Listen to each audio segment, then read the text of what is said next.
सभी को आत्मबंधन। तो आज मंगलवार है, तो मैं रामचरितमानस से मानस रीडिंग करने जा रही हूँ और देखते हैं किसके लिए क्या संदेश आता है। आप लोग क्लेम कर लीजिएगा।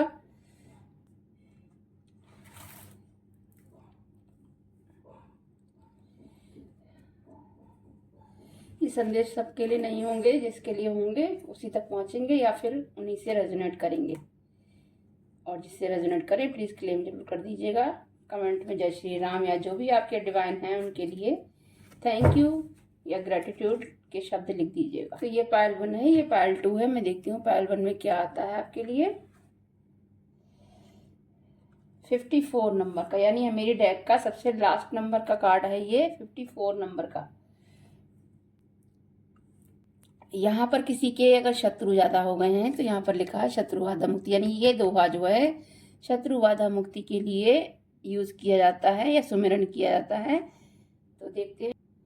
जाके सुमिरन तेरी पुनासा नाम शत्रुघ्न वेद प्रकाशा, यानी यहाँ पर शत्रुघ्न के बारे में बताया गया है कि शत्रुघ्न जो हैं उनके बारे में बताया गया है कि शत्रुघ्न का नाम लेने से ही जो है शत्रुओं का नाश हो जाता है। तो यहाँ पर शत्रुघ्न के बारे में बताया गया है कि शत्रुघ्न का अगर आप स्विच वर्ड बोलते हैं तो शत्रुघ्न से आपको स्विच वर्ड पता होंगे कि स्विच वर्ड क्या होते हैं।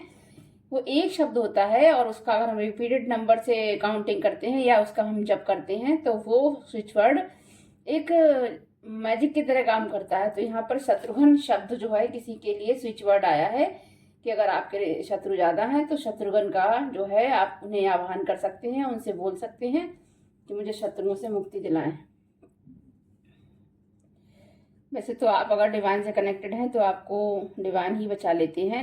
और ये 22 नंबर का कार्ड आया है, 4 नंबर बनाता है, राहु का नंबर है। मंगल और राहु की स्थिति आई है, नहीं ये कार्ड मंगल का है, ये कार्ड राहु का है। तो यहाँ पर अगर किसी की कोई विश थी, कोई चाहते थे कुछ काम करना, कुछ शुरू करना, कुछ नया न्यू बिगनिंग या कुछ भी अपनी लाइफ में ऐसा चाहते थे जो उन्हें डाउट हो रहा था पता नहीं काम होगा या नहीं होगा, तो यहाँ पर यही आ रहा है कि परमात्मा ने आपको परमिशन दे दी है और परमात्मा का आशीर्वाद आपके साथ है यहाँ पर। तो यहाँ पर जो दुआ आया है वो आपके विश फुलफिलमेंट का ही दुआ आया है। सुफल मनोरथ हो तुम्हारे राम लखन सुनि भय सुखारे। तो यहाँ पर कहा गया है कि तुम्हारा जो मनोरथ है, तुम्हारी जो मनोकामना है, तुम्हारी जो विश है वो सफल होगी। तो खुश हो जाइए जिनकी भी कोई विश है। तो अगर आप क्लेम करते हैं तो ये एनर्जी आप रिसीव करेंगे और डिवाइन की ब्लेसिंग भी आपको मिलेगी। क्लेम कर दीजिएगा, कमेंट कर दीजिएगा। जिस भी डिवाइन को मानते हैं उनका नाम लिख करके थैंक यू बोलिएगा उसमें कमेंट में जा करके। और यहाँ पर मुझे एक एनर्जी और पिक हो रही है कि कुछ लोग जो नेगेटिविटी में फंसे हुए हैं या नेगेटिव लोगों के बीच में फंसे हुए हैं, चाहकर भी अपनी बात बोल नहीं पा रहे हैं, उन्हें गुस्सा बहुत आ रहा है और उन पर कुछ अगर ब्लैक मैजिक या किसी तरह की नेगेटिव एनर्जी का असर है तो यहाँ पर उनके लिए एक संदेश है।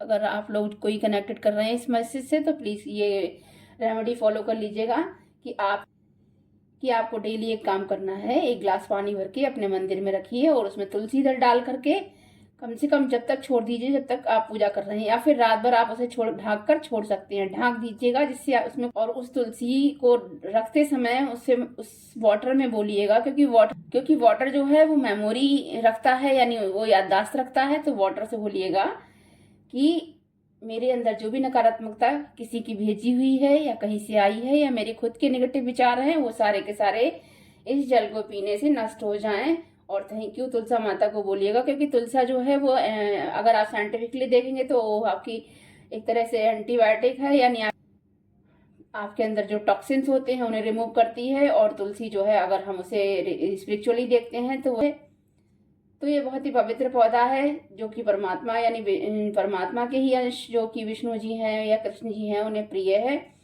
तुलसी जी का महत्व बहुत है हमारे पूजा पाठ में, उनके बिना भगवान भोग भी नहीं लेते हैं। तो यहाँ पर तुलसी जी जो है आपकी इस नेगेटिविटी को दूर करने का काम करेंगी। आपको बस रात में वो जल बोल करके उसमें तुलसा जल डाल करके ढक के रख देना है और सुबह उठ के आपको वो पीना है पूजा के बाद। और उसको डेली ये काम करेंगे तो इससे क्या होगा ना, आपके अंदर की जो 70% वाटर आपके अंदर जो चल रहा है बॉडी में, माइंड में, वो वाटर अगर किसी ने वाटर मैजिक किया होगा तो वाटर चेंज हो जाएगा, यानी इम्प्योरिटी उसकी निकल जाएगी और ये प्योरीफाई हो जाएगा। तो आपको तुलसी दल डाल के पानी पीना है। और अगर आपको तुरंत कोई ऐसा लगता है, कोई नेगेटिव थॉट आ रहा है और आप कुछ गलत बोल सकते हैं, तो आप अपने मुंह में तुलसी दल एक रखें।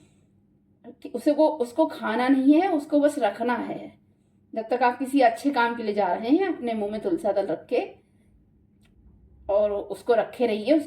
उसको चबाना नहीं है, क्योंकि तुलसी को चबाया नहीं जाता, उसमें पारा होता है। तो हो सकता है पारा आपकी बॉडी में नुकसान करे, तो कभी भी तुलसी को चबाया नहीं जाता है।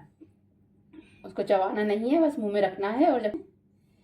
और जब आपका काम हो जाए तब आप उससे मुंह से बाहर निकाल दीजिएगा। तो यहाँ पर किसी के लिए, जिसकी भी रेमेडी आ रही है, वो इसे जरूर फॉलो करिएगा। जो लोग भी डरते हैं कि ब्लैक मैजिक मुझ पे असर कर जाएगा, तो डर ही सबसे बड़ी चाबी है उन लोगों की जो ब्लैक मैजिक करते हैं। यानी जो है, कहते नहीं कि डर के आगे जीत है। अगर आपने किसी ने कितना भी बड़ा ब्लैक मैजिक किया ना किया हो, अगर आपने ये मान लिया कि आपके ऊपर कोई भी ब्लैक मैजिक असर नहीं कर सकता, मीन्स आप अपने आप को प्रोटेक्शन शील्ड में रखते हैं, तो कोई भी मैजिक असर नहीं करेगा। आप बस उसे रिटर्न भेज दीजिए, ठीक है। और डेली प्रार्थना करिए कि जो भी नकारात्मकता किसी की भी भेजी हुई है वो वापस चली जाए। और मैं डिवाइन प्रोटेक्शन में हूँ, तो इस तरह से आप डेली प्रार्थना करेंगे तो आपको कोई भी चीज़ छू नहीं पाएगी। और आप खुद ही ऐसा करते हैं, गलत कामों में जाते हैं, तो फिर आपको कोई नहीं बचा सकता। इसीलिए हो सके तो अपने कर्मों पर नज़र जरूर रखिएगा, चाहे कोई भी हो। बस ध्यान रखिए, ना किसी का गलत करिए, ना खुद का गलत होने दीजिए। आप मनुष्य हैं तो मनुष्य बन के रहिए, और जिस पर्पज से आपको भेजा गया धरती पे, वो पर्पज पूरा करिए और निकलिए यहाँ से। यहाँ आप रहने नहीं आए हैं, आप किराएदार हैं, तो किराएदार बन के रहिए। मालिक बनने की कोशिश ना करें किसी के, ना ही किसी सोल के, ना ही किसी के घर के। और जब हम किसी का बुरा करते हैं, तभी हमारे शत्रु इकट्ठे होते हैं। तो इसीलिए शत्रु इकट्ठे ना करें यहाँ पर, क्योंकि हम यहाँ शत्रु बनाने नहीं आए हैं, यहाँ सिर्फ लेसन लेने आए हैं। और जो लोग सच में प्योर सोल हैं, तो डिवाइन हमेशा उनके साथ हैं, प्रहलाद की तरह उन्हें बचाते हैं हर शत्रु से, चाहे उनके खुद के फैमिली मेंबर टॉक्सिक क्यों ना हो। लेकिन भगवान जो हैं, परमात्मा जो हैं, वो बचाते हैं। आपके गुरु अगर हैं, तो वो गुरु ही आपकी सुरक्षा करते हैं।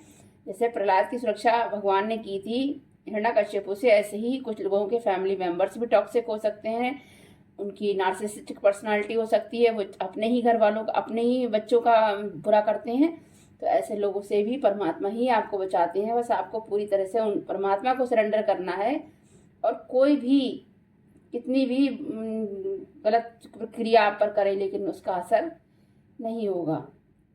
और जो माता पिता आपके साथ गलत करते हैं, एक दिन उनके साथ भी गलत ही होता है। और ऐसे ही माता पिता जो हैं, वृद्धाश्रम में पड़े होते हैं, या फिर उनकी संतानें उन्हें छोड़कर चली जाती हैं। तो जो माता पिता टॉक्सिक होते हैं, उन्होंने जो देखा होता है वही अपने बच्चों पे फॉलो करने की कोशिश करते हैं।